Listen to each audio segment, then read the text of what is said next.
tiene por este compromiso siempre con el pasado triunfante, una historia de fantasma donde el fantasma es la prueba de que el pasado no ha sido vencido, pues es una historia que terminó y se hace presente a través de algún tipo de señal o de hecho prodigioso ahora.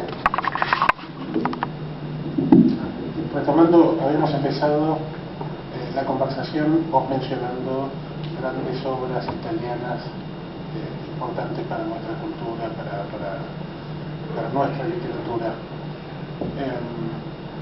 Me gustaría saber cómo ingresa el elemento italiano en tu ficción. Por ejemplo, en El enigma de París, uno de los personajes importantes es un italiano, entonces se me ocurrió hacerte esta pregunta.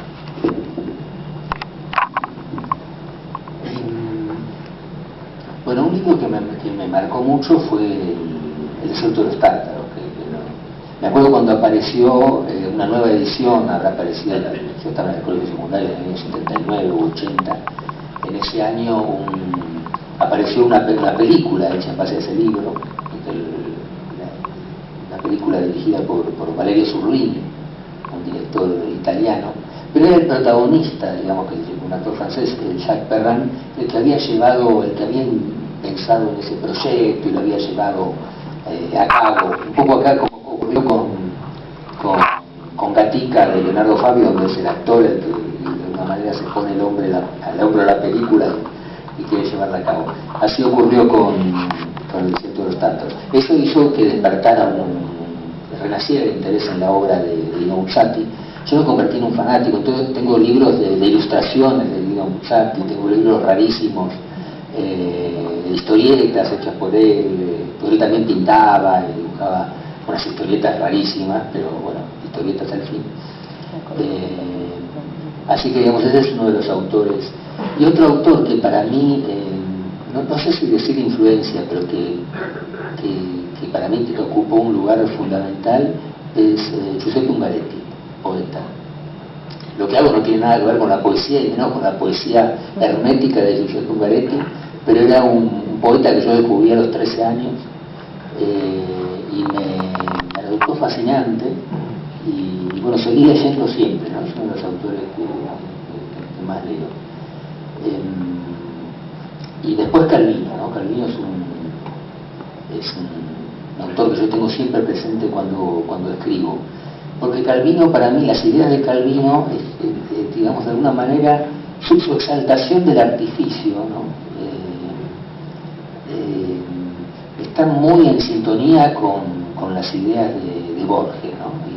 y con el mundo ese que en general plantea Borges. Y bueno, es un autor que sobre todo los ensayos de Calvino me parecen fascinantes, ¿no? Las 6 propuestas para el próximo milenio me parece un libro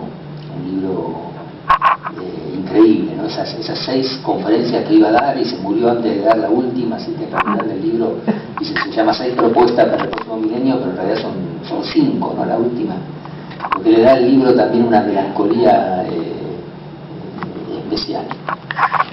Y después otro autor de literatura fantástica, no es un autor de literatura fantástica, pero que siempre que tuvo influencia porque mi familia estaba muy presente, era Giuseppe Tomasi de Lampedusa, ¿no? El autor de Gatopardo, un escritor cuya vida fue una parábola rarísima, ¿no? Él era un hombre, un príncipe siciliano que hasta los 60 años no había escrito nada. La mujer decía que siempre había estado prometiendo que iba a escribir una novela, y durante 25 años prometió. Un día acompaña a un primo de él, un poeta que luego fue muy reconocido, le acompaña a un pequeño festival literario en una pequeña localidad turística de Termas. Lo acompaña, bueno, vuelve con la idea y dice, voy a escribir la novela, y escribe El Gatopardo, ¿no? Escribe en poco tiempo y se muere antes de haberla podido ver publicada. Pero antes de morir, además del Gatopardo, escribe un cuento largo que se llama, como no le puso título, aparece con distintos títulos, La Sirena o El Profesor y la Sirena, que es una de las cosas más lindas que yo he leído. La acción transcurre al principio, transcurre en Turín, en Torino. Hay un viejo senador siciliano y el narrador se acerca a él y es un viejo senador siciliano que parece desencantado de todo, ¿no? Y siempre crítico hacia todo. Pero todo este mal humor, este fastidio ante la vida está justificado porque él en su juventud conoció a una sirena, ¿no? En un lugar de la costa de Sicilia. Conoció a una sirena y es como si se hubiera encontrado con la vida misma, ¿no? Y quedó completamente fascinado y tocado, y además él siempre está criticando a todos los que dicen algo sobre el griego antiguo. Él, como oyó hablar a la sirena en el auténtico griego, todo lo que se dice en griego le parece que es una impostación, porque él tiene en la cabeza la verdadera música del griego, ya que la oyó Y me acuerdo nada más una frase, un rasgo de la sirena era que solo se alimentaba de cosas vivas. No mataba a la mujer, sino que se los comía vivos. Enseguida vamos a pasar a escuchar a 5